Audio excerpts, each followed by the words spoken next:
kontak seksual ya. Dia masuk ke dalam tubuh perempuan ya. Kemudian pada saat dia masuk, tidak saat itu dia menimbulkan gejala. Periodenya atau masa inkubasinya itu ada beberapa literatur katakan antara 3 sampai 15 tahun. Jadi mungkin saat ini dia telah mengidap virus HPV, tetapi nanti sekitar umur 35 tahun ke atas atau bahkan umur 40 tahun kemudian baru muncul gejala. Berbeda kalau kanker leher rahim itu betul-betul dapat hampir mendekati 100% kesembuhan.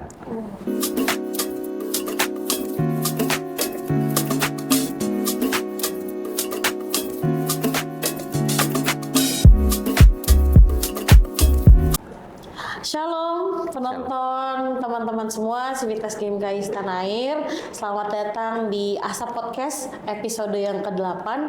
Kali ini kita kedatangan senior yang sangat luar biasa dalam jejak karirnya di GMKI juga dan di perjalanan karir pekerjaannya dengan tema dan judul ini sebenarnya senior yang buat, yaitu judulnya dengan semangat ut omnes unum sin bersama mencegah kanker leher rahim.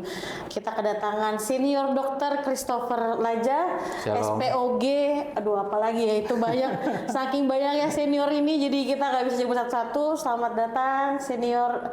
Kita panggilnya dokter, senior atau kakak atau saya bingung nih. Bagusnya panggil apa kalau kondisi kayak gini senior? Ya karena kita berada di GMKI berarti panggilan senior aja atau kakak senior, atau bung aja boleh, terserah aja. Biar kita mengikuti akrab. apa namanya apa sih istilahnya vibes-nya kita kayak gimana di GMKI kan?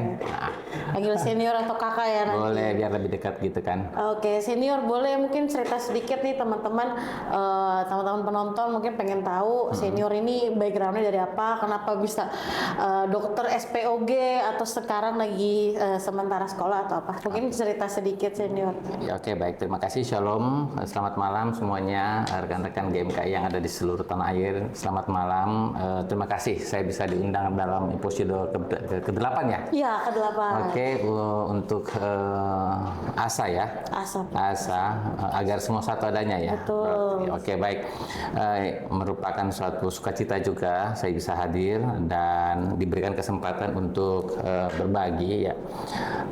Dalam kapasitas saya sebagai senior dan juga sebagai seorang dokter. Kan kadang-kadang kalau kita berbicara soal GMKI itu kan kayaknya ya mungkin orientasi ke politik lah, ke pemerintahan lah ya. Mungkin karena saya profesinya sebagai dokter dan saya tidak terlepas dari benang biru GMKI, maka saya rasa kesempatan yang baik juga podcast ini kita gunakan untuk berbagi ilmu, berbagi pengalaman dan juga sebenarnya menjadi perpanjangan lidah buat pemerintah di dalam rangka menciptakan eliminasi kanker leher rahim. Kalau saya ya untuk judul ini.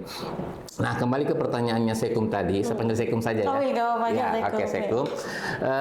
Nama saya Christopher Jaya Hardaus Laja. Ya, saya sebenarnya berasal dari GMKI cabang Makassar, cabang Makassar. Bermaper tahun 1999 kalau nggak salah ya. Saya masuk 98 di kedokteran, maper di 99. Kemudian setelah itu ya perjalanannya sempat jadi pengurus komisariat, sekretaris PMK di kedokteran, kemudian jadi ketua komisariat GMKI FKFKG, kemudian naik menjadi ketua bidang kerohanian dan kader bersama Bung Wendy Tiku Padang waktu itu.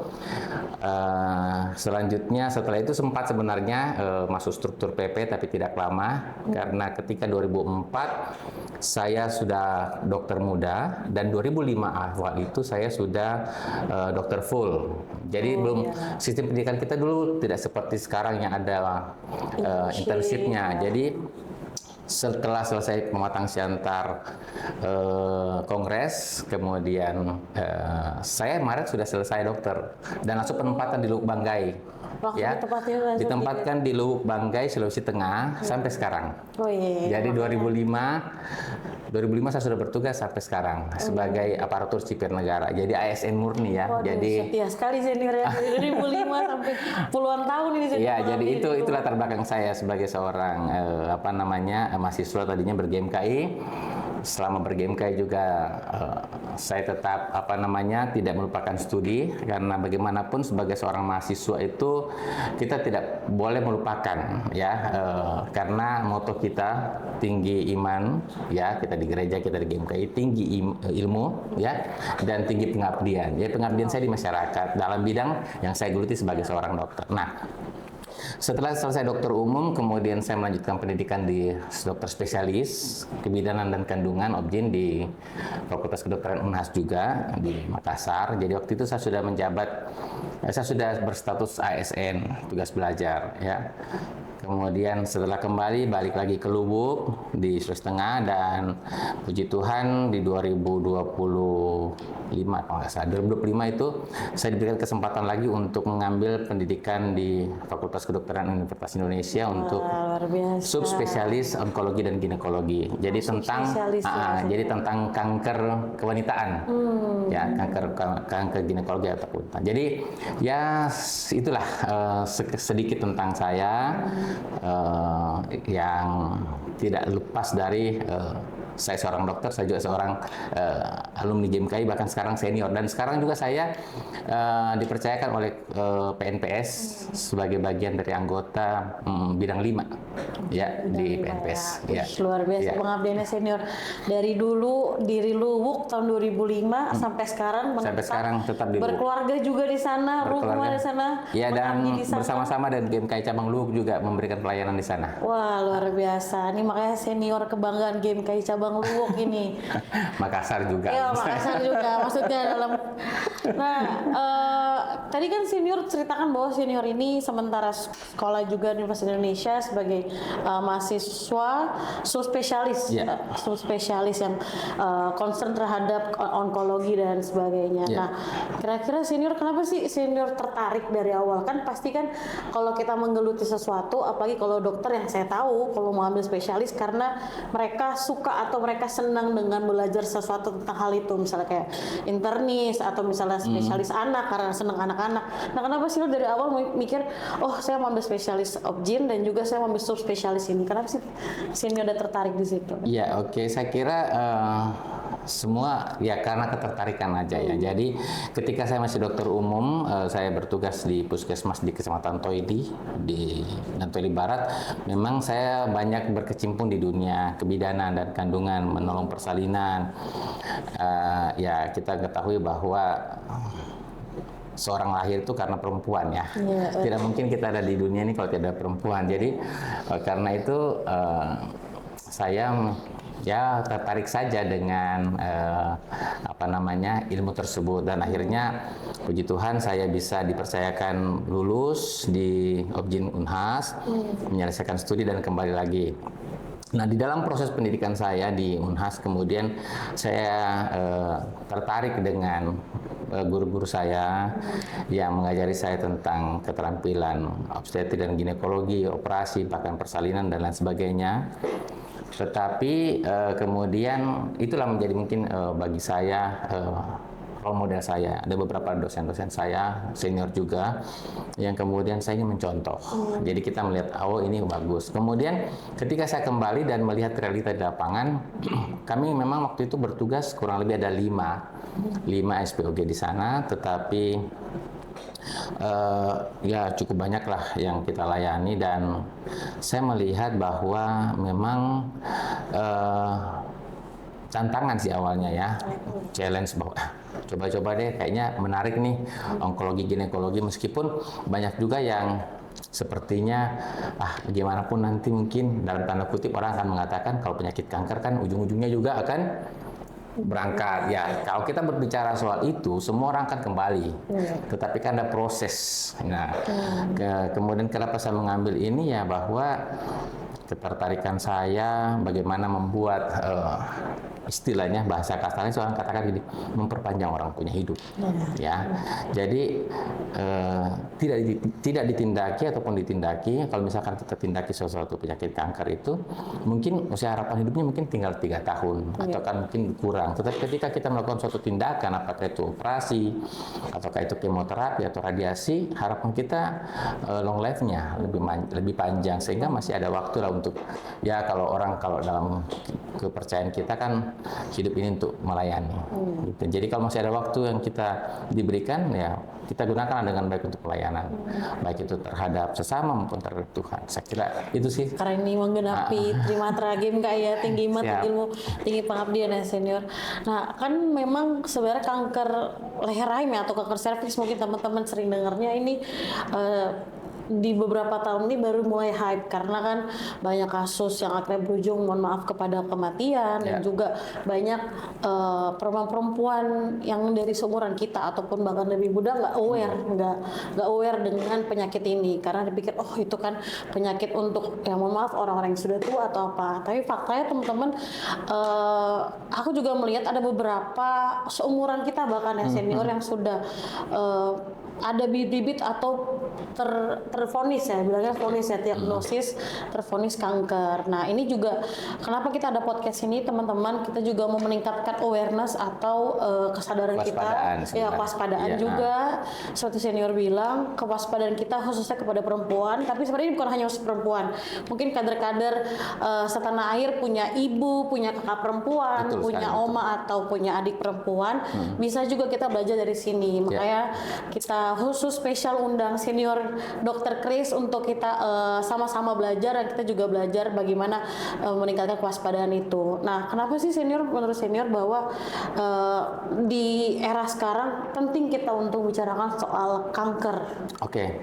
Ya, sebelum kita ke kanker serviks, saya juga harus sedikit ada gambaran bahwa di onkologi ginekologi itu khususnya sebenarnya bukan hanya kanker serviks ya.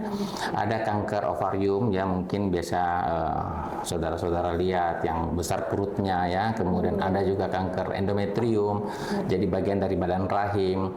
Kemudian ada kanker vulva ya di pinggir ya kemaluannya, atau kanker vagina, dan juga ada lagi yang namanya penyakit trofoblast gestasional atau yang berangkat dari hamil anggur. Itu kan sebenarnya bagian-bagian dari yang kami tangani ya. Tetapi kenapa justru sekarang dunia, WHO bahkan kita di Indonesia lebih concern kepada kanker leher rahim?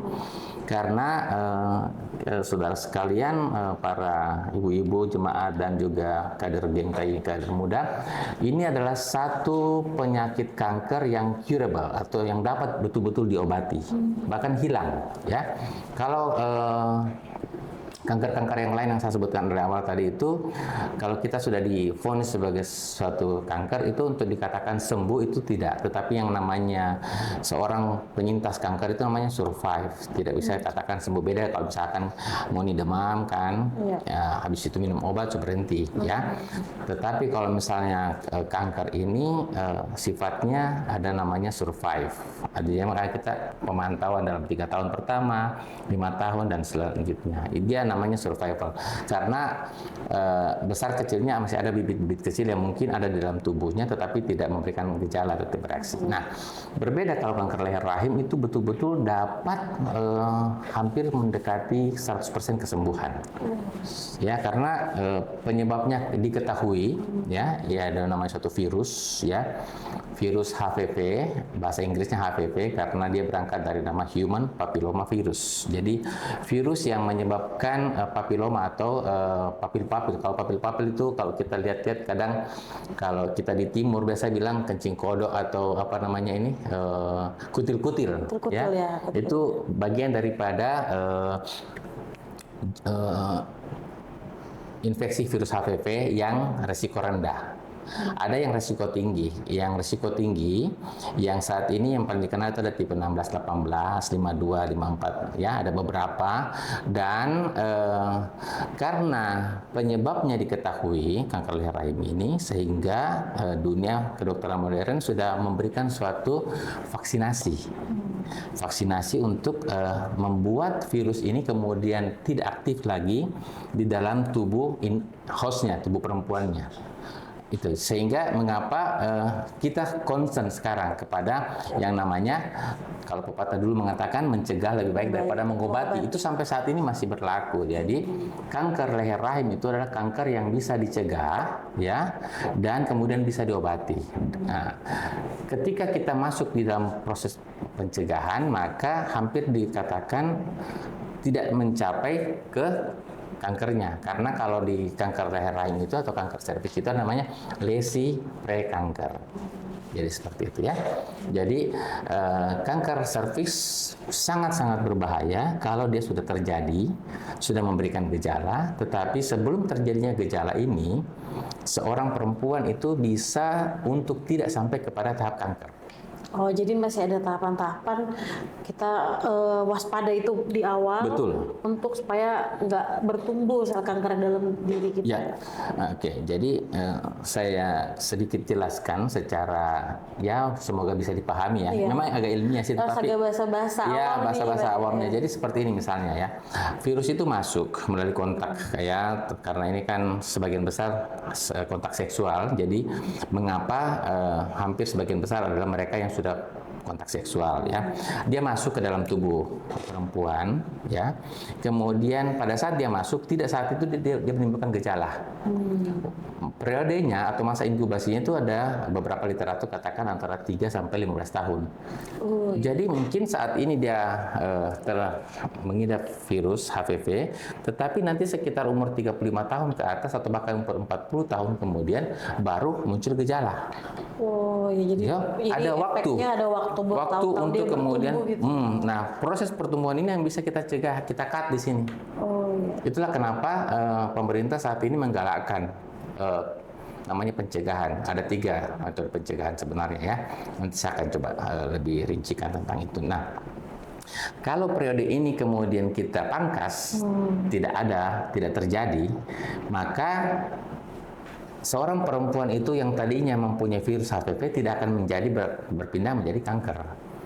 Oh, iya, Itu adalah pencegahan primernya. Jadi bagaimana mencegah supaya virus itu tidak menyebabkan atau tidak melakukan invasi ke dalam stroma ataupun ke dalam rahim dan menyebabkan kanker. Dia masih ada di permukaan, masih di atas. Nah, kalau kita berbicara soal pencegahannya, kan ada 3 ya. Pencegahan primer yang pertama, kemudian pencegahan sekunder atau pencegahan kedua, dan pencegahan tersier yang pencegahan yang ketiga. Yang pertama itu sebenarnya vaksinasi. Ya, upaya vaksinasi. Kenapa? Tadi saya jelaskan di awal bahwa kalau misalkan ini virusnya sudah diketahui HPV, berarti ada vaksinnya. Sama kalau kita dulu ada COVID, ada vaksin anti COVID. Nah, HPV ada vaksinnya. Nah, karena perjalanannya kan tadi dia virus masuk melalui apa? Paling sering adalah kontak seksual. Nah, pemerintah sekarang itu memberikan suatu program, ya mungkin belum seluruhnya ya, masih beberapa yang lalu itu masih ada proyek ya, karena ini juga kan pasti berbicara soal anggaran ya, tetapi organisasi kami, organisasi HOGI itu sudah melakukan audiensi kepada pemerintah sehingga ini digolkan menjadi suatu program sama seperti vaksin-vaksin yang lain seperti polio, campak ya untuk bayi. Nah, untuk itu vaksin ini ditargetkan kepada perempuan yang masih umur sekitar 9 sampai 13 tahun. Jadi rata-rata itu kelas 5 SD SMP ya. Mereka yang boleh dikata belum kontak seksual. Ya, jadi itu. Tujuannya supaya memberikan antibodi kepada perempuan sehingga ketika nantinya akan masuk pada setelah menikah misalnya ya, kemudian ada virus yang masuk, virus itu sudah dikenali oleh vaksin yang telah diberikan. Ini adalah pencegahan primernya. Oke, baik. Gitu ya. Berarti kalau misalnya senior kan tadi saya bilang ada beberapa pencegahan. Nah, mungkin kita ini seumuran saya bahkan baru aware nih senior. Di umur 28 tahun, mungkin 20 tahun ke atas kan kader-kader GMKI rata-rata sudah mahasiswa ya. Mahasiswa mungkin yang baru sadar, yang aware, kira-kira pencegahan pertamanya nih senior. Yang misalnya masih bisa kita sebagai mahasiswa lakukan tuh apa kira-kira senior?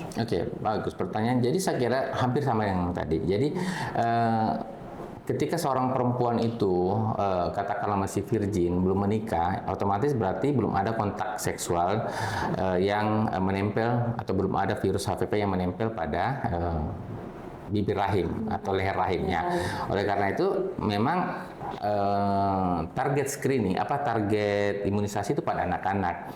Tetapi tidak menutup kemungkinan kepada remaja yang mau secara mandiri untuk melakukan vaksinasi, silakan.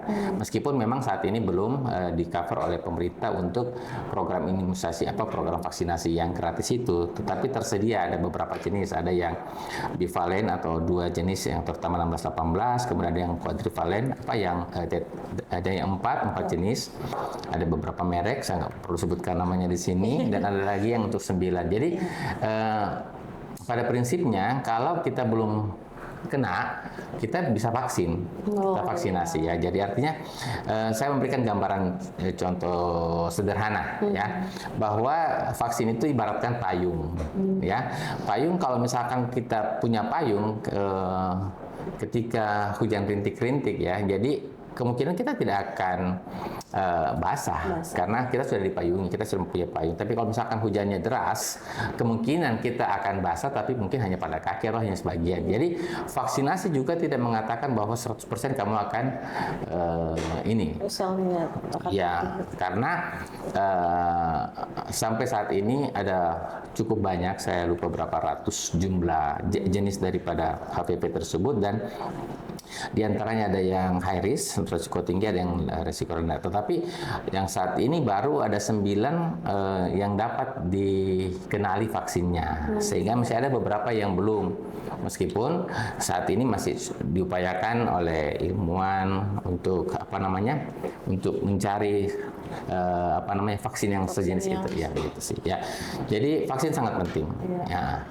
Berarti senior, kalau misalnya kita bicara pencegahan dan segala macamnya, berarti kita juga harus istilahnya waspada terhadap diri kita sendiri. Ya, menurut senior, kira-kira perilaku atau habit apa yang bisa menjadi pemicu lah istilahnya, pemicu sel itu bertumbuh-tumbuh tanpa ada pencegahan, karena kan mungkin kita sudah terlambat untuk mencegah. Nah, kira-kira apa habit yang menurut senior, ini kayaknya indikasi bisa mengarah ke sana lah. Oke. Jadi kalau kita berbicara soal itu, sebenarnya kalau secara ilmu kedokteran kita katakan faktor risiko ya, faktor risiko. Nah gini, jadi kalau misalkan sebisa-bisanya kan kita ini kan berbicara soal dengan tataran mahasiswa ya, berarti mahasiswa dalam tanda kutip ini hampir sebagian besar belum menikah ya. Nah kalau dia mahasiswa berarti ya katakan umur berapa sekarang? Jadi umur berapa? 28 ya? 28. Berarti bawah-bawahnya kan sekarang lagi S2 kan? Ya oke, berarti yang S1 katakanlah ya mungkin 18-20, berarti memang bukan usia meskipun usia reproduksi sehat, tetapi belum dianjurkan untuk menikah ya. Oleh karena itu mengapa pernikahan usia muda itu menjadi salah satu faktor risiko ya, karena kita ibaratkan saja dia masih muda, sel-selnya masih sangat tipis, sehingga lebih gampang untuk diinvasi oleh virus. Itu kan. Jadi salah satu faktor risiko yang pertama adalah pernikahan usia muda atau pernikahan usia muda ataupun seksual dini.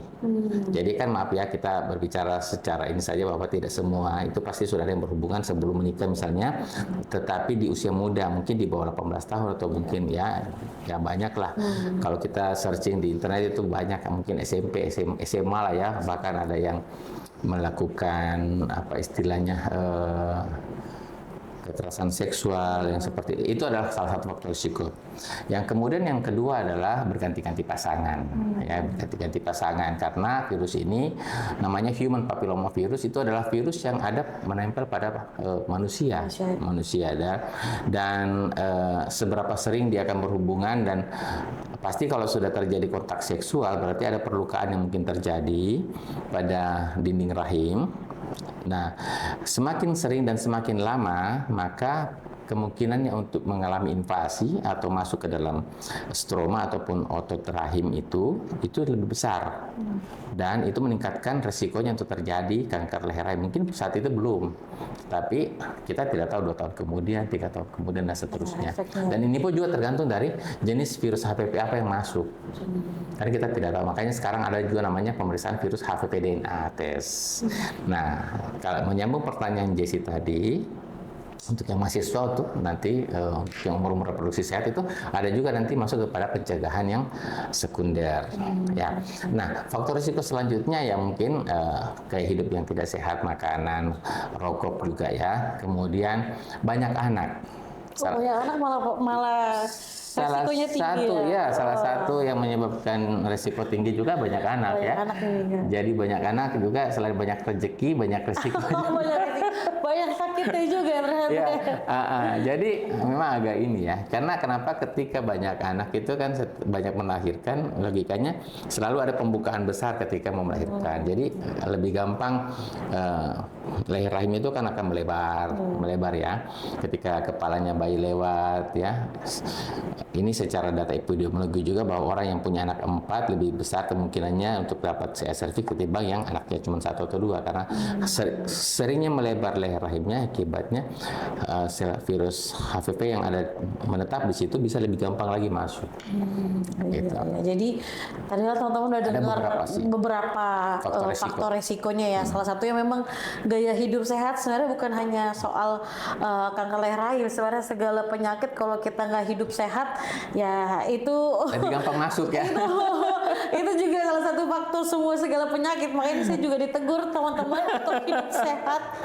Teman-teman yang lain juga ya soalnya banyak mungkin mahasiswa-mahasiswi yang sibuk skripsi, sibuk tesis, ngopi lah sampai malam tidur subuh kan.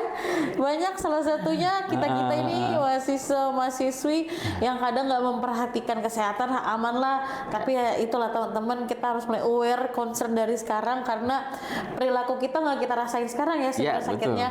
Tapi nanti di beberapa tahun ke depan kayak senior bilang 3-15 tahun baru kita bisa amit-amit terdeteksi gejalanya. Nah berarti senior boleh cerita nggak gejala apa aja sih, misalnya kayak kalau misalnya mohon maaf kanker payudara kan kadangnya kita disuruh ada benjolan-benjolan. Nah kalau untuk kanker leher rahim sendiri gejalanya apa sih yang paling dini yang bisa tapi karena kan agak sulit ya karena kita melihatnya itu mohon maaf kan di bawah, jadi mungkin gejala yang dini yang bisa kita tahu yang kita bisa lihat mungkin atau yang bisa kita rasakan tuh kira-kira apa sih Nian? Saya tidak mau jawab dulu pertanyaan Jessie. Oh iya, nggak mau dijawab. Karena gini, saya mencegah jangan sampai ada gejala. Oke, ya, amit-amit jangan sampai. Jadi jangan sampai ada gejala. Karena kalau sudah ada gejala itu sebenarnya sudah mau dikatakan hampir terlambat, ya. Jadi gini, tadi saya sudah bicara soal pencegahan primer, ya, jadi vaksinasi, Jadi dengan pemberian vaksin kepada anak SD, kita ulang lagi, umur kelas 5 SD ya, sampai dengan kelas 2 SMP, kadang-kadang seperti itu program pemerintah. Tapi kalau gratis itu teman-teman gratis, kasih tahu ke adik-adik perempuan ya. Cuman saya belum bisa menyebutkan kira-kira di mana lagi yang saat ini ada karena semua tergantung pada ketersediaan vaksin. Tapi kalau kita punya doi, kita punya uang, kita punya resource, kita punya dana, silakan kalau kita mau vaksin, ya kita mau vaksin. Nah, pemberian vaksinasinya itu rata-rata 3 kali. Kalau anak-anak itu 2 kali saja. Ada yang 2 kali, ada yang 3 kali ya. Nah, tadi kan Sekum sempat tanya, kalau kita yang mahasiswa ini, kalau misalkan mahasiswa tetapi kemudian statusnya dalam tanda kutip sudah menikah, kan nggak banyak, nggak sedikit kan? Iya, ada juga ya. Sudah menikah. Nah, ini kita akan masuk kepada yang namanya pencegahan sekunder. Oh, sekunder. Ya, pencegahan sekunder itu adalah sama kayak tadi Jessie tanya. Kira-kira kita mau bikin apa ini? Saya berusaha bagaimana sampai belum ada gejala dulu. Oh iya, ya. Nah, pencegahan sekunder itu kita ketahui ada 3 yang diprogramkan pemerintah. Ya, yang ideal sebenarnya adalah HPV DNA test. Jadi HPV DNA test itu adalah kita mengambil sampel dari leher rahim. Jadi teman-teman ini pemudi-pemudi ini atau ibu-ibu ini yang mendengarkan podcast ini, harapan saya adalah jangan kita mau malu. Karena untuk mengambil HPV DNA test itu kita harus membuka privasi kita ke hadapan petugas. Tidak peduli mau dokternya laki-laki atau dokternya perempuan ya. Nah, sekarang itu adalah program pemerintah juga dan gratis. Ya, ingat catat di sini masih gratis. Gratis. Sampai sekarang itu yang harus diingat karena nih program gratis pemerintah yang nggak diingat nih, ini gratis. Cuman ada lagi syarat dan ketentuan berlaku. Maksudnya berlakunya bukan apa? ketika kitnya misalkan habis ya tinggal tunggu aja pengadanya. Ya, gratisnya gini. Antri lah ya. Antri, dan itu kalian harus posisinya harus mengangkang. Kalau kita orang dulu bilang basenga, kan? Jadi kita petugas akan melihat kita punya kemaluan sampai memasukkan alat ke dalam, ya namanya spekulum.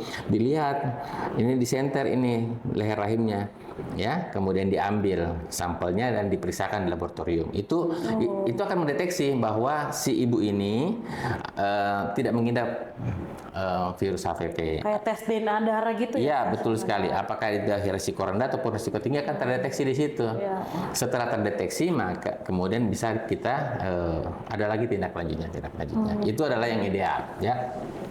Kemudian ada lagi yang tes, yaitu namanya pap smear. Ya, pap smear. Kurang lebih sama, prosedurnya kurang lebih sama. Jadi perempuan itu harus betul-betul rela, ikhlas, pasrah, ya, untuk pasrah ya, untuk kemudian berbaring di dengan kaki terbuka, ya tentu celana dibuka, ya, enggak mungkin pasti. Ya. Kamu ikut tutup ya. Pasti celana. Ini kan mau periksa yang di bawah ya. Ya, pasti celana dalam dibuka dan akan kelihatan. Jadi kenapa ini agak sulit? Karena kadang-kadang kita tabu, ya. Betul. Ya, terus terang kita tabu untuk memperlihatkan. Padahal ini mereka ini kadang minta maaf, kadang pasti petugas akan mengambil gambar, tetapi maaf, bukan gambar keseluruhan itu yang punya jambul-jambul, bukan, tetapi bagian dalamnya saja yang akan dilihat untuk melihat. Bahkan itu menjadi dokumentasi Anda. Betul.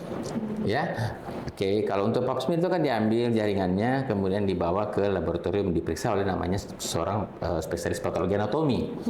Ya. Nah, tetapi ini ada keterbatasannya karena tidak semua daerah punya spesialis anatomi. Spesialis. Ya, belum punya. Dan ini sebenarnya ditanggung juga oleh pemerintah bagi yang punya kartu BPJS. Ya, jadi itu yang penting ada indikasinya ya untuk screening. Jadi kalau misalnya pemeriksaan yang gratis itu yang pap smear itu HPV-DNA juga ditanggung. Kemudian pap smear juga sesuai indikasi, ya, bukan permintaan sendiri, kadang-kadang seperti itu. Yang penting ada rujukan. Ada rujukannya berjenjang sesuai dengan alurnya PPK 1 ke PPK 2. Tetapi kita tidak semua punya spesialis patologi. Tapi itu nggak tertutup untuk misalnya hanya untuk umur 30 tahun ke atas. Ya, tidak semua. Ya, bahkan bisa yang aktif seksual sebaiknya melakukan. Kemudian tes yang saat ini kita galakkan juga ada namanya IVA. IVA ya, bukan ilmu pengetahuan alam. IVA. Inspeksi itu melihat visual secara mata dengan menggunakan asam asetat. Asam asetat. Ya, asam cuka. Jadi itu sangat-sangat subjektif penilaiannya, namanya infeksi visual asam asetat. Tetapi sekarang dikembangkan lagi oleh guru kami, dikembangkan menjadi DUIVA, dokumentasi pemeriksaan IVA. Jadi bukan hanya si petugas satu orang yang melihat, tetapi ada beberapa nanti akan lihat karena didokumentasikan. Makanya kalau ibu-ibu atau teman-teman yang mahasiswa yang sudah menikah kemudian dilakukan pemeriksaan dan katakanlah ini diambil fotonya, ya, itu tujuannya untuk mendokumentasikan, melihat sebelum dicelupkan larutan asam cuka dan setelah dicelupkan larutan asam cuka ada tidak perubahan warna selnya.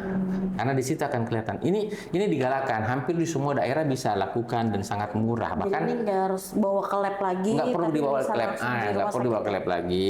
Ya, yang penting syarat-syarat terpenuhi seperti pencahayaan yang terang, bagus, ya.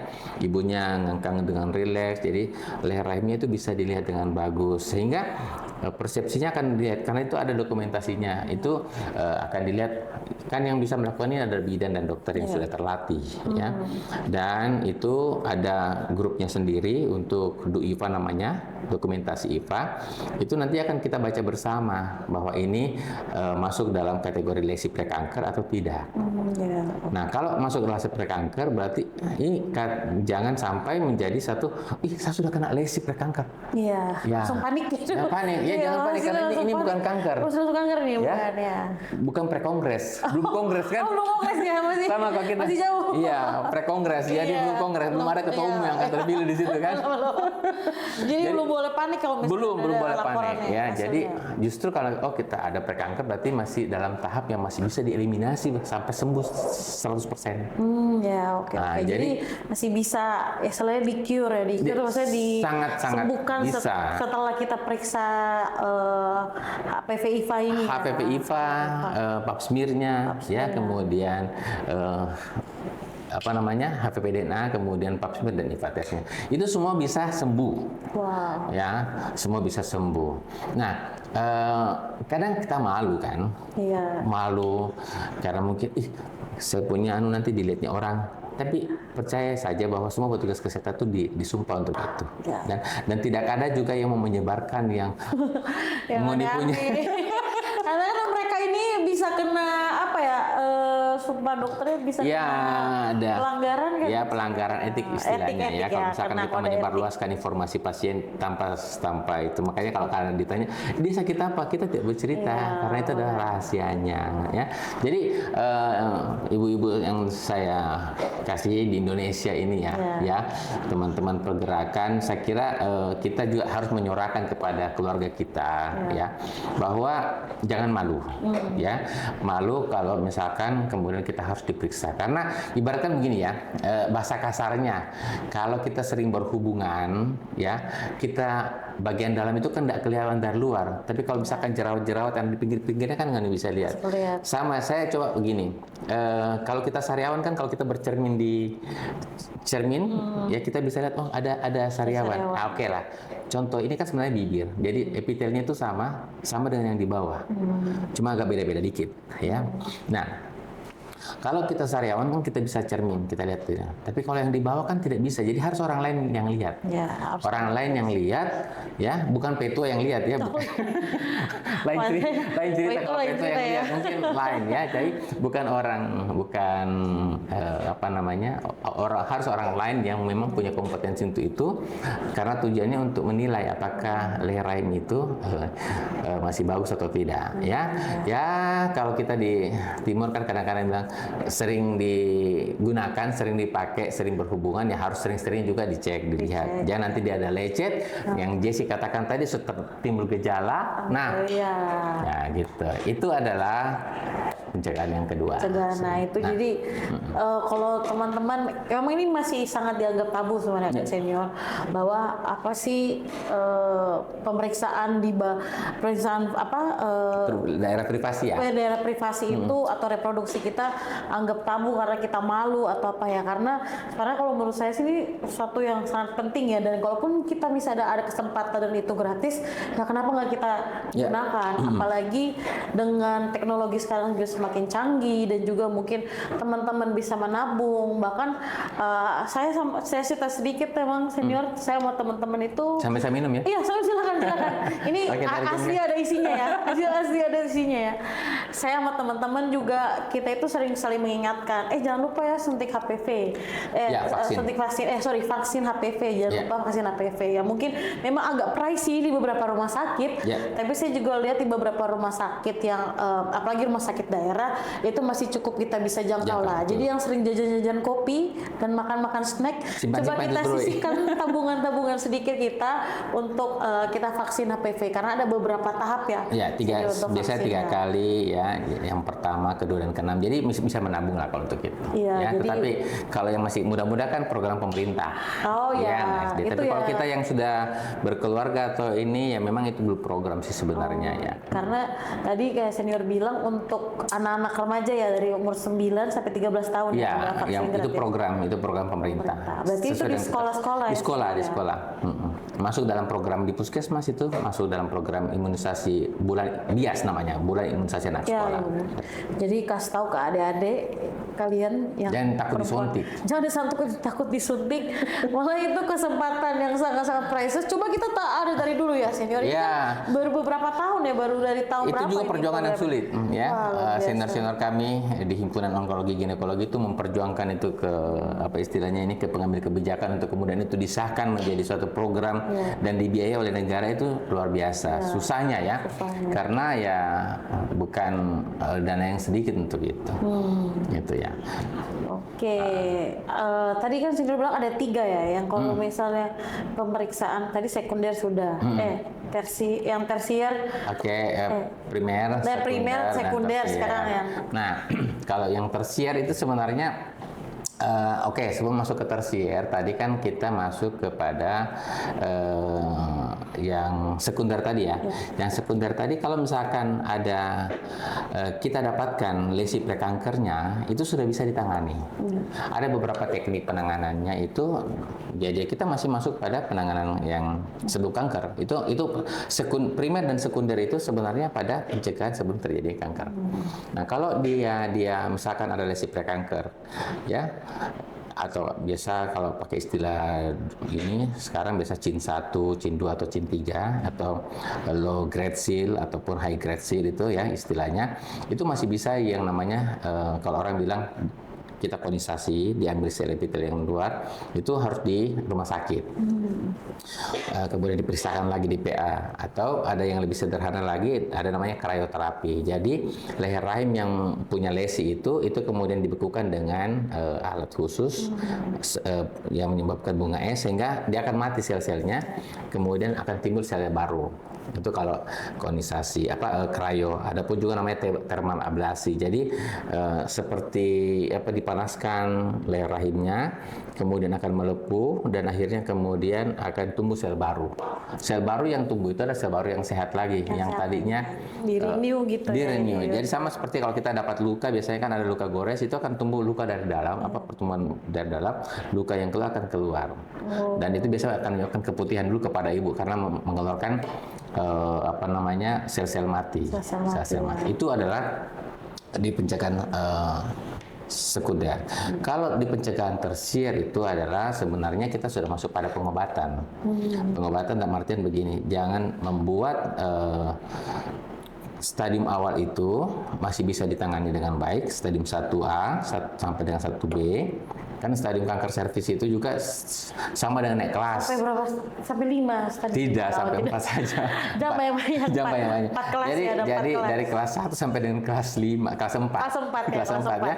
Jadi kalau misalkan kelas 1 stadium 1 sampai dengan stadium 1 B2, B3 sekarang ya, atau mungkin stadium 2A itu ada beberapa tempat yang masih bisa kita lakukan operasi. Ya. Tapi kalau sudah masuk di atas stadium 2B itu ke atas, itu tidak bisa lagi dioperasi. Jadi operasinya itu berupa operasi radikal. Itu hanya bisa dilakukan oleh mereka yang berkompeten dalam artian seperti spesialis obstetrik ginekologi yang subspesialis onkologi ginekologi, karena ini merupakan satu operasi yang cukup rumit dengan komplikasi yang cukup besar. Tujuan daripada pencegahan tersier ini sebenarnya bagaimana penyakit ini tidak bertambah berat. Jadi setelah dioperasi harapannya kalau dia stadium 1 kan kalau di literatur katakan itu angka ketahanan hidupnya itu masih di atas 89% sampai 90% gitu ya. Tetapi kalau dia stadium 2, stadium 3, stadium 4 maka semakin menurun kesintasannya. Nah, pencegahan tersier itu seperti itu. Jadi pemberian operasi radikal pada stadium awal, kemudian pemberian kemoterapi itu tujuannya supaya untuk mencegah tidak terjadi sampai kepada memperberat penyakitnya. Seperti itu. Jadi kalau tadi Sekum sempat bilang bagaimana soal DP gejala, kita so takut sebenarnya. Ya, jadi jangan sampai ada gejala dan jangan tunggu sampai gejala. Jadi yang susah bagi kita sekarang ini adalah mengapa masih tinggi, karena tabu tadi. Tabu yang kita juga takutkan juga kadang-kadang orang bilang orang punya kiriman. Waduh. Ya. Kalau kita ke orang-orang dari Sulawesi ya, orang punya sakit hati dan saya kemudian ada ibu santet ya. Tiup tuh, nepu. Pui kita bilang. Nenek punya. Iya. Ya, jadi seperti itu misalnya. Jadi di luar daripada itu ya. Jadi itu yang sulit. Jadi sebenarnya sekarang pemerintah itu sudah sangat baik, baik itu memulai pembiayaan BPJS-nya, melalui vaksinasinya, melalui program HPV DNA secara gratis, IVA secara gratis, ya. Tetapi yang sulit itu bagaimana orangnya mau, ya. Jadi mungkin melalui ASA podcast ini saya menghimbau juga kepada generasi-generasi kita yang GMKI di seluruh Indonesia yang punya cabang-cabang pemudi-pemudi gereja juga menyampaikan kepada DP Mama ya, orang tua bukan DP kakak atau apa, supaya mari orang. Jadi untuk secara rutin melakukan pencegahan sekunder ya, untuk perempuan-perempuan yang sudah dewasa, pencegahan sekunder untuk secara aktif memeriksakan diri secara aktif. Jangan nanti ada gejala keputihan. Ya, saya selalu bicara keputihan ini. Ada gejala kemudian berhubungan, setelah berhubungan ada darah keluar, berbau dan gatal, ya. Baru kemudian kita sadar. Itu hampir terlambat, ya. Karena ini ketika sudah masuk di dalam, dia bertumbuhnya sangat cepat. Dari stadium 1 ke stadium 2, 2 ke 3 itu kadang tidak sampai dalam 2 tahun, itu dari stadium 1, 2 tahun sudah stadium 4. Jadi tidak bisa. Jadi ibaratnya semakin sering semakin aktif kita seksual, semakin aktif juga kita harus periksa. Sama seperti misalkan sering kita pakai mobil, harus sering-sering kita ganti oli. Ya, ini contoh sederhana saja ya. Kalau kita sering, minimal ganti ban juga, karena pasti bannya aus. Ya, jadi sama dengan ini, semakin aktif kita seksual, berarti makin harus sering kita cek-cek. Kalau dia masih lesinya prekanker, berarti masih bisa kita obati. Bahkan hanya kadang-kadang radang ringan, ya it's okay, tidak ada masalah. Tapi harus kita cek. Karena kapan kita lalai, servis ini dia tidak bisa kelihatan oleh mata, dia lewat. Itu juga berarti kita kan kadang kita sering deteksi dini ya, deteksi sendiri gitu. Kita sendiri kan kayak, aduh kayaknya kita sakit ini, sakit itu, sakit kepala, padahal cuma sakit kepala, padahal cuma sakit rahim mungkin karena habis menstruasi, tapi pikirannya udah kemana-mana. Ini kan dengan pemeriksaan sekunder lebih bagus kita cek ke rumah sakit, akhirnya kita lebih tahu dengan dokter-dokter spesialis, kita lebih tahu, oh ternyata penyebabnya seperti apa. Nah, tadi kan senior cerita bahwa senior sudah mengabdi dari 2005 ya di 2005 Luwuk Banggai sampai sekarang punya berkeluarga, punya rumah dan segalanya di sana. Nah, kan senior selalu campaign tentang deteksi di ini waspada dan tentang kanker leher rahim. Nah, senior ini katanya saya dengar, tapi udah cerita sih sebelumnya teman-teman bahwa senior punya kayak semacam organisasi atau campaign yang namanya judulnya Maleo. Nah, ini kita penasaran, mungkin senior boleh cerita sedikit tentang Maleo ini apa? Iya, jadi sudah didengar berarti ya. Maleo, ini ada YouTube-nya loh, nanti kita taruh di bio di bawah bahwa ada YouTube Maleo yang senior dokter ini buat sendiri semuanya ya. Saya tadi udah lihat-lihat dan teman-teman nonton juga harus nonton itu. Oke, Jess, terima kasih. Jadi sebenarnya agak yang bersambut ya. Jadi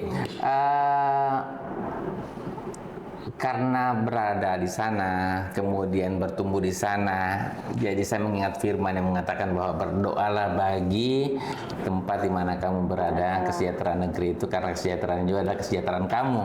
Yaitu adalah salah satu firman yang saya ingat ya. Mungkin saya tidak terlalu mengingat itu, tapi maknanya seperti itu. Berdoalah bagi kesejahteraan di mana kamu berada, karena kesejahteraannya juga adalah kesejahteraan kamu. Nah, realita yang ada memang cukup banyak juga. Baik itu di daerah yang saya sendiri, di daerah Kabupaten Banggai maupun di sekitar. Karena kita di daerah sana itu kan ada 3 Banggai bersaudara, Banggai, Banggai Laut, Banggai Kepulauan. Dan juga ada daerah-daerah tetangga seperti misalkan Merauke Utara, Tojo Unang-Unang. Dan daerah itu juga daerah transmigrasi. Jadi juga daerah industri saat ini sehingga banyak hilir mudik dan risikonya cukup tinggi. Nah, dari data juga di rumah sakit cukup banyak juga pengidapnya. Saya tidak ini jumlahnya. Kemudian ya dalam keseharian saya juga melihat bahwa memang mereka itu tabu itu, malu ya. Nah, oleh karena itu saya berinisiatif membuat suatu gerakan, karena kalau saya katakan tadi ini pemerintah sebenarnya sudah menyiapkan sarananya. Jadi teman-teman jangan selalu beranggapan bahwa harus ke dokter spesialis, nggak mesti. Dokter spesialis berapa jumlahnya? Untuk mencetak, banyak juga kan di daerah-daerah. Untuk mencetak seorang dokter spesialis ataupun seorang onkologi itu sangat susah. Sekolahnya susah, biayanya besar, dan lama lagi sekolahnya. Ya kalau misalkan kita di Sulawesi Tengah sekarang ini baru 1, mau menuju kedua misalkan kayak gitu ya, jumlah kita di Indonesia juga terbatas. Nah, tidak mesti semuanya harus di rumah sakit. Ya, jadi pemerintah menyediakan namanya puskesmas, pusat kesehatan masyarakat ya. Dan di sana mereka mempunyai bidan. Kita sudah punya bidan yang terlatih, dokter umum yang terlatih untuk melakukan screening HPV-IVA, kemudian HPV-DNA, kemudian pemeriksaan IVA dan pemeriksaan. Kalau pap smear itu harus dirujuk ke spesialis patologi anatomi ya. Tetapi pengambilan sampelnya bisa dilakukan di Bantul. Nah, Gerakan kemudian saya mengambil suatu gerakan moral, ya, gerakan di sana, gerakan moral yang saya coba-coba pikir apa ya bagus ya supaya mereka ingat safety of belonging-nya bagus, ya. Jadi saya pikir-pikir apa ya yang cocok untuk di sana supaya tidak lupa, tidak gampang dilupa gitu loh. Dan saya mengambil inisiatif Maleo. Maleo, apa itu singkatan? Maleo kan burung asli di sana. Dulu tadi saya pikir Anoa, tapi Anoa kan juga tidak begitu banyak. Bukan. Ya. Itu kayak Anoa tuh. Ya memang lebih langka lah Anoa, tapi kayaknya Maleo lebih cocok dan. Jadi saya coba ambil akronimnya. Maleo itu kan burung di sana banyak. Susteng ada, Palu ada, Lup banyak. Ada juga bahkan ada penangkarannya bersama LNG di sana, jadi ditangkarkan ya. Maleo itu berangkat dari nama Masyarakat Awas Desi Cervix. Jadi ini masyarakat ini harus awas terhadap Desi cervix melalui optimalisasi melalui edukasi dan optimalisasi pencegahan. Jadi silahkan nanti teman-teman kalau misalkan lagi senggang selain menonton podcast ini, ketik saja gerakan Maleo. Gerakan Maleo ya. Jadi ada edukasi saya di situ, saya coba buat dalam bentuk kartun karena mengikuti yang tren sekarang ya, kekinian. Kekinian ya. Saya mencoba membuat itu bersama dengan mentor saya kebetulan lagi sementara sekolah. Jadi di situ saya mencoba menjelaskan lebih detail ya. Kemudian ada visualnya, teman-teman bisa lihat oh kenapa saya bisa kena ya, bagaimana saya bisa harus diperiksa, seperti apa nantinya tata caranya, sehingga harapan kita masyarakat tidak akan tabu. Kalau dia tidak tabu, dia akan datang. Ya, semakin dini dikenali ya gejalanya, maka akan semakin besar kemungkinan untuk kita lakukan cure. Pengobatannya gitu ya. Semakin lama semakin terlambat semakin tidak bagus ya, jadi seperti itu. Jadi itulah yang saya coba ciptakan gerakan Maleo, gerakan masyarakat awas Desi cervix, edukasi dan optimalisasi pencegahan. Pencegahan yang tadi yang saya jelaskan ada 3, yaitu primer, sekunder dan tersier. Tetapi untuk Maleo sendiri saya lebih banyak kepada primer dan sekunder karena kalau yang tersier itu hanya bisa dilakukan oleh orang-orang tertentu, rumah sakit tipe tertentu yang punya spesialis onkologi dan ginekologi, bahkan mungkin ada yang spesialis radioterapi. Untuk kita di Sulawesi Tengah, sekedar informasi saja ya, kami di sana itu sudah ada juga untuk radioterapi di Rumah Sakit Undata di Palu. Ya, untuk pemerintah Sulawesi Tengah itu sudah cukup bagus. Tetapi kalau untuk rumah sakit yang lainnya belum. Jadi senternya itu sekarang masih di Kota Palu. Ya, mudah-mudahan harapannya kami ke depan kami selesai ada di Palu, ada juga di daerah Luhuk. Jadi di Sulawesi Tengah bisa berbagi, tidak terlalu capek. Maksudnya semua harus antri pada satu tempat. Jadi gitu, saya kira itu sih yang saya sudah coba buat, dan puji Tuhan kemarin dorongan teman-teman, ayo coba kasih masuk di inovasi kali. Siapa tahu jadi ya, puji Tuhan ternyata kemarin berhasil meraih juara satu. Keren. Di kabupaten ya, di provinsi. Di kabupaten di Brida ada namanya, setiap daerah kan namanya Badan Riset Inovasi Daerah ya. Iya, kita coba-cobalah bahwa itu memang suatu kegiatan yang kita coba tawarkan, inovasi yang kita tawarkan, kemudian menjawab pertanyaannya secara online. Saya biasa bantu jawab apa kira-kira keluhannya. Ya sebisanya lah ya. Sebisanya. Keren ya, senior, maksudnya senior membungkus edukasi ini yang lebih relate dengan sekarang dan juga mudah dipahami kan. Iya betul. Karena dari YouTube, karena sekarang orang lebih banyak main di HP, jadi tinggal ini tentang apa, Mbak Uni atau nonton video yang sekalian belajar juga gitu. Betul. Karena saya juga kadang-kadang melihat video, tetapi sepertinya tidak cocok, tidak pas, sehingga saya merasa bertanggung jawab bahwa saya harus juga membuat suatu video yang memang ada dasar ilmiahnya. Ini dokter spesialis langsung yang buat ini supaya udah pasti informasi ya. Supaya tidak mispersepsi, misinformasi, supaya tidak menjadi orang katakan hoax, ada dusta di antara kita. Seperti itulah ya. Jadi kita sebagai kader GMKI ya mungkin saya berprofesi sebagai seorang dokter, maka saya harus berbicara soal keilmuan saya. Keren nih, suatu wujud pengabdian dengan gerakan Maleo yang senior dokter Christopher sudah lakukan, dan masih sementara berlangsung ya sampai sekarang. Sampai sekarang masih sementara jalan. Sampai sekarang gerakan Maleo yang menjadi percontohan, semoga teman-teman yang mengabdi di daerah masing-masing bisa mencontohkan gerakan-gerakan yang mengedukasi supaya masyarakat Indonesia khususnya kader-kader GMK ini lebih sehat begitu senior. Nih aku ada kayak sesi cepat kayak apa ya, maksudnya tanya jawab. Jadi senior hanya bilang mitos atau fakta di beberapa kalimat. Jadi ini jawabnya harus cepat tapi ya senior ini agak panjang, saya udah siapin. Kayak diuji nih ceritanya. Kayak diuji ya nih. Kita ujian dikit ya sama dokter spesialis teman-teman. Oke, jadi senior tinggal bilang ini mitos atau fakta ya. Karena ini kadang kalimat-kalimat yang sering saya temuin dan supaya kita nggak jadi misinformasi kan senior. Kadang kita hanya baca-baca sosial media tapi kita nggak tahu is this real or not. Nah ini kita senior jawab cepat mitos atau fakta. Yang pertama, saya nggak mempunyai keluhan jadi nggak perlu screening. Mitos sih. Mitos. Saya yang kedua, saya hanya mempunyai satu pasangan jadi pasti aman. Tidak tentu. Ya. Tidak tentu. Tidak mesti.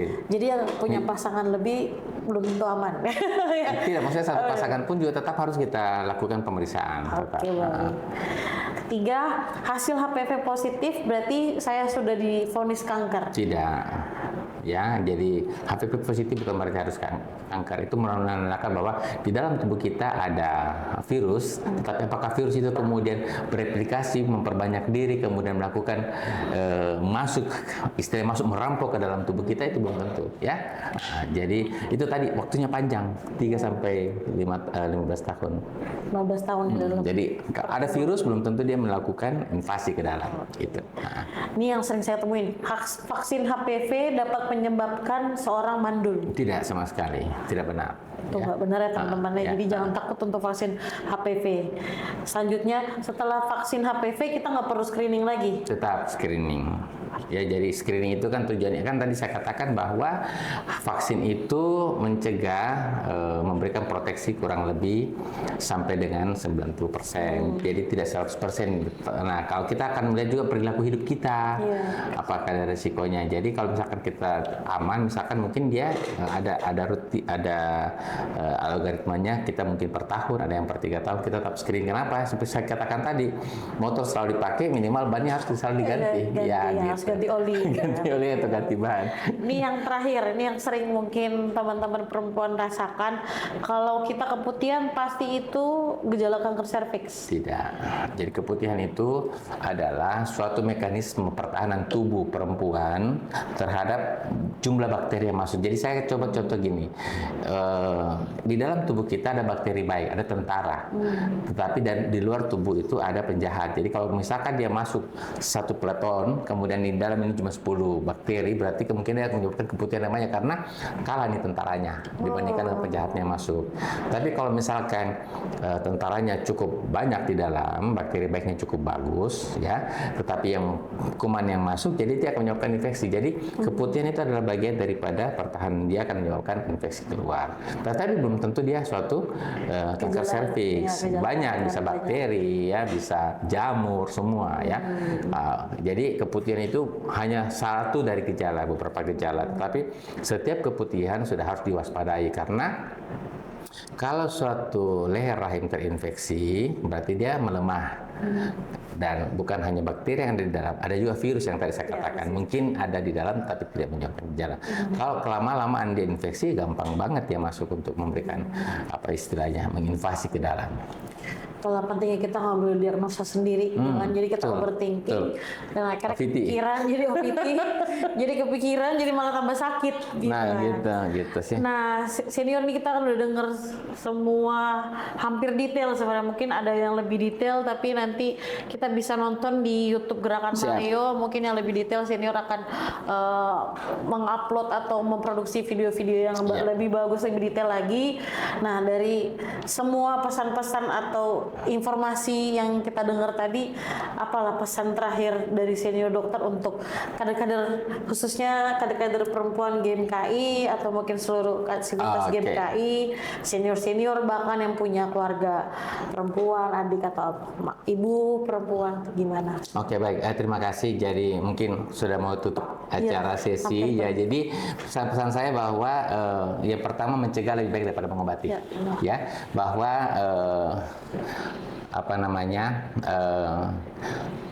kanker leher rahim itu adalah satu kanker yang dapat disembuhkan. Oleh karena itu, kita berupaya jangan sampai masuk kepada tahap kankernya. Jadi, pencegahan kanker leher rahim adalah suatu upaya yang dilakukan betul-betul sangat-sangat kita harus kemas betul-betul dengan baik, sehingga dengan kita bisa memberikan vaksinasi, kemudian pencegahan primer dan sekunder, kita tidak perlu melangkah kepada kepada kanker. Karena kalau sudah masuk kepada kanker, banyak hal yang harus kita pikirkan, pembiayaannya, ya, kemudian tempat pengobatannya di mana, belum tentu dekat, belum tentu dekat dengan kita. Kemudian kalau kita sudah dioperasi belum tentu langsung sembuh sempurna, pasti ada namanya sequelenya atau ada gejala-gejala tambahannya. Jadi sebelum masuk kepada tahap itu, sebaiknya kita cegah jangan sampai terjadi. Ya, seperti itu. Nah, untuk Sivitas GMKI, senior member, friends, anggota jemaat, dan saya karena berangkat dari GMKI, Uthomenes Unumsin, ASA ya, ASA Podcast. Nah, saya coba membuat satu akronim juga ya. Saya coba di sini yang sampai saya salah. UOS, jadi Uthomenes Unumsin. UOS untuk U-nya untuk kanker serviks itu adalah yang pertama, UOS utamakan vaksinasi. Utamakan vaksinasi. Ya, kemudian yang kedua, optimalkan edukasi dan screening. Jadi podcast ini adalah bagian daripada edukasi. Screening itu adalah bagian daripada yang ada di puskesmas, ya, tempat di mana kita berada. Hampir seluruh Indonesia punya puskesmas. Ya, jadi optimalkan pencegahan, edukasi, screening. Kemudian yang ketiga, U-nya itu adalah ubah kesadaran menjadi tindakan. Kita sudah tahu, kita sadar ini penting sebenarnya. Betul. Tapi kita malu. Kita malu untuk berbaring di depan petugas, kemudian untuk dilihat. Jadi setelah kita utamakan vaksinasi, optimalkan edukasi screening, ubah kesadaran menjadi tindakan. Dan yang terakhir adalah selamatkan perempuan Indonesia. Jadi UOS adalah utamakan vaksinasi HPV, optimalkan edukasi dan screening, ubah kesadaran menjadi tindakan untuk selamatkan perempuan Indonesia. Wih, luar biasa. Yang saya paling menarik yang terakhir, selamatkan perempuan Indonesia. Ya, oke. Selamatkan perempuan Indonesia sebenarnya juga logo organisasi besar kami, POGI. Jadi SPRINT, selamatkan perempuan Indonesia dalam banyak hal. Tapi karena kami di kanker, jadi mungkin ke kanker. Kalau untuk bagian lain lagi, misalkan mungkin ke ibu hamilnya ada, ya, cegah tidak terjadinya keracunan kehamilan dan sebagainya. Tapi kalau untuk kanker, selamatkan perempuan Indonesia. Luar biasa. Kita tepuk tangan dulu dari jauh untuk senior Dr. Chris. Terima kasih. Sama-sama. Kalau konsultasi 1 jamnya mahal loh ini, teman-teman. Jadi ini kita dapat ilmu edukasi gratis dari senior, bahkan kita akan upload di YouTube. Ini sangat-sangat momen priceless dan juga yang berharga bagi kita semua, karena kita dapat edukasi yang baik dan secara detail. Dan juga mungkin nanti teman-teman mau tanya terkait gerakan maleo, atau mungkin mau tanya-tanya, mungkin kalau hal gini kan kadang suka malu kalau lewat pengurus pusat atau apa, ya silakan mungkin nanti kontak ke senior dokter kalau ada waktu juga untuk merespon, karena senior dokter juga sekarang lagi sementara kuliah spesialis di Fakultas Kedokteran Universitas Indonesia, yang kami doakan juga cepat selesai. Amin. Senior, dan juga semoga gerakan-gerakan yang senior lakukan pengabdian khususnya di Kepulauan Banggai Laut ya. Kabupaten Banggai, semoga ini membawa berkat dan juga membawa kesejahteraan bagi masyarakat. Amin. Khususnya seluruh Indonesia, perempuan Indonesia. Ini kita tutup pesan saya. Tadi udah banyak sih pesan yang kita berikan senior, bahwa ayo teman-teman jangan anggap ini sebagai hal yang tabu, sadar dan harus jadi tindakan, bahwa kanker ini bukan hanya sekedar penyakit biasa, dan juga jangan sampai hal-hal yang kita lakukan atau kebiasaan atau sehari-hari itu dapat menumbuhkan sel-sel kanker yang ada di tubuh kita. Jadi teman-teman jangan lupa periksa, jangan malu, dan kalau ada uang silakan teman-teman sisihkan untuk vaksin HPV. Vaksin HPV yang ada di seluruh rumah sakit di Indonesia. 3 kali seumur hidup. 3 kali seumur hidup. Saya juga lagi nabung ini buat vaksin HPV, udah kita wajib nabung untuk vaksin HPV. Siap. Terima kasih banyak Sama-sama, senior. Assalamualaikum. Salam untuk keluarga semua di rumah. Tuhan memberkati semua. Dan terima kasih teman-teman Asa Podcast yang sudah menonton. Semoga video podcast tentang kesehatan ini dapat teman-teman dengarkan dengan baik dan juga menjadi edukasi kita untuk seluruh keluarga GMKI. Tuhan memberkati kita semua. Akhir kata, tinggi iman, tinggi ilmu, tinggi pengabdian kita. Ut omnes unum sin. Shalom.